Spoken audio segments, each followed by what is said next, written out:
ప్రార్థన అందరం వారి కోసం చేద్దాం.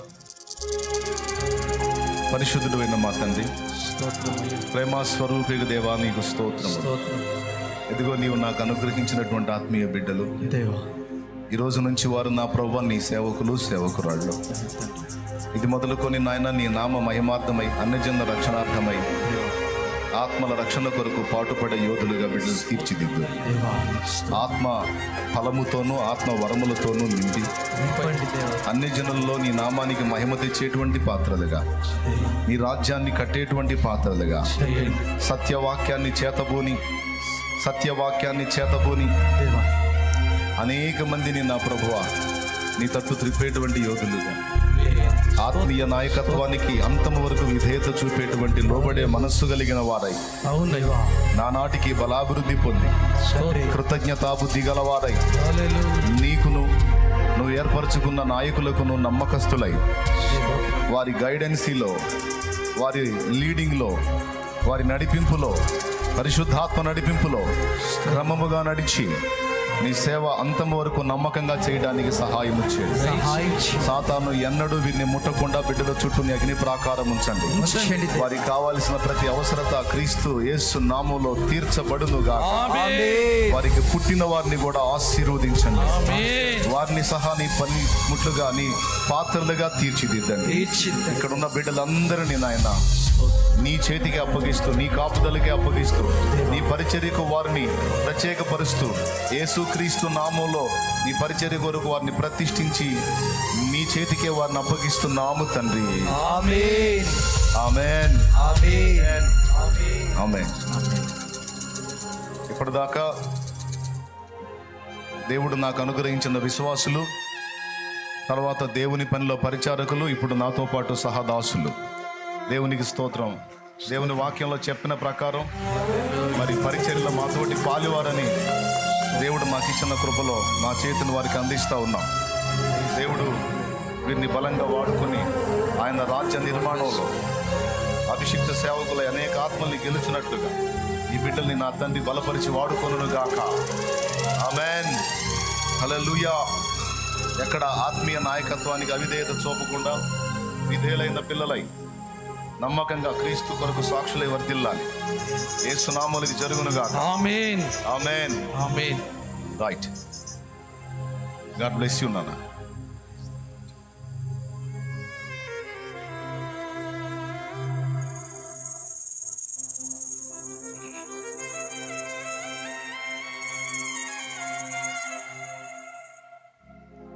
మీ ప్లేసుల్లోకి మీరు వెళ్ళిపోండి. సపోర్ట్లు కూడా దేవుని మహింపడదామా?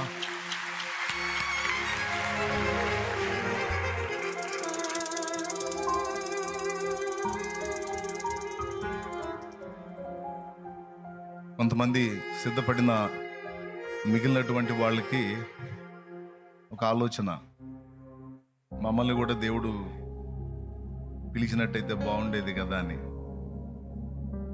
కొంతమంది పేర్లను దేవుడి ముందు ఉంచి ప్రార్థన చేశాం.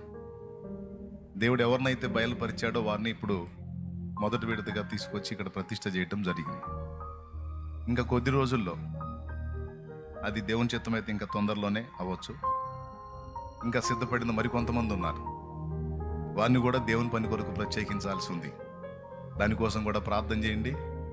అలాగే అలా ఆశించిన వాళ్ళు ప్రార్థనలో దేవుని దగ్గర కనిపెట్టుకోండి. నీకు దేవుడు నిర్ణయించిన సమయం వచ్చినప్పుడు తప్పకుండా మిమ్మల్ని కూడా దేవుడు ఆయన పరిచర్య కొరకు ప్రతిష్ఠ చేస్తాడు. ఆమేన్.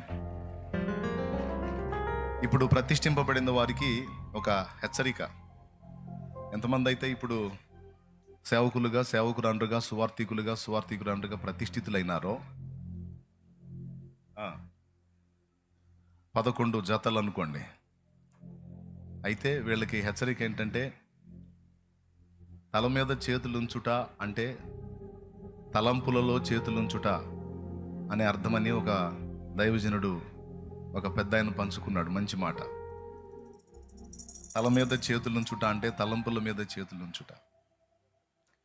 ఇప్పటి వరకు మీ మనసుకు తోచినట్లుగా మీరు ఎలా ప్రయాణం చేసినా నడిచింది. ఇక నుంచి మీరు ప్రతిష్ఠిత దైవజనులు గనక ఆ విధంగా మిమ్మల్ని ప్రతిష్ఠించినటువంటి ఆత్మీయ నాయకత్వానికి మీరు విధేయత చూపాలి. ఇక నేను సేవకుడిని అయ్యాను, నేను సేవకురాలు అయ్యాను గనుక ఇంకా నాయకత్వంతో పని లేదు అంటే దెబ్బతింటారు, వాడబడలేరు.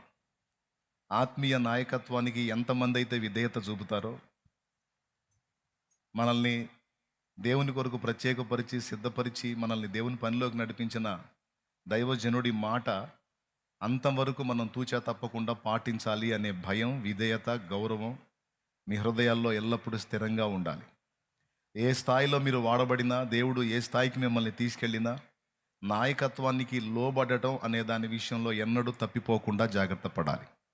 ఎందుకంటే మీరు ఎక్కడన్నా అడుగులు జారినప్పుడు మిమ్మల్ని బ్యాలెన్స్ చేసేది నాయకత్వమే. కనుక సంఘ నాయకత్వానికి పౌలంతటి వాడే లోబడ్డాడు. అంతియోకయ సంఘ నాయకత్వానికి పౌలంతటి వాడే లోబడి వారి హస్తనిక్షేపణ పొంది ఆ తర్వాత లైన్లోకి వెళ్ళాడు. ఈరోజు మీరు ఈ హస్తనిక్షేపణ కార్యక్రమం పొందారు కనుక మీ మీద చేతులుంచిన ఆత్మీయ నాయక గణం ఏదైతే ఉందో ఆ నాయక గణానికి అంతవరకు లోబడాలి. ఇది మర్చిపోవద్దు. ఏదైనా వాక్య విషయంలో సందేహాలున్నా, జీవితంలో సందేహాలున్నా, పరిచర్యలో సందేహాలున్నా ఆత్మీయ నాయకత్వం యొక్క గైడెన్సీ పొందాలి. ఓకే, అది తప్పిపోకుండా మీ హృదయాల్లో ఇది విషయం భద్రం చేసుకొని జాగ్రత్తగా బ్రతకండి. దేవుడు మిమ్మల్ని వాడుకుంటాడు, వర్ధిల్ల చేస్తాడు, అనేక ఆత్మల్ని గెలవడానికి మీకు కృపనిస్తాడు దేవుడు. ఆమేన్.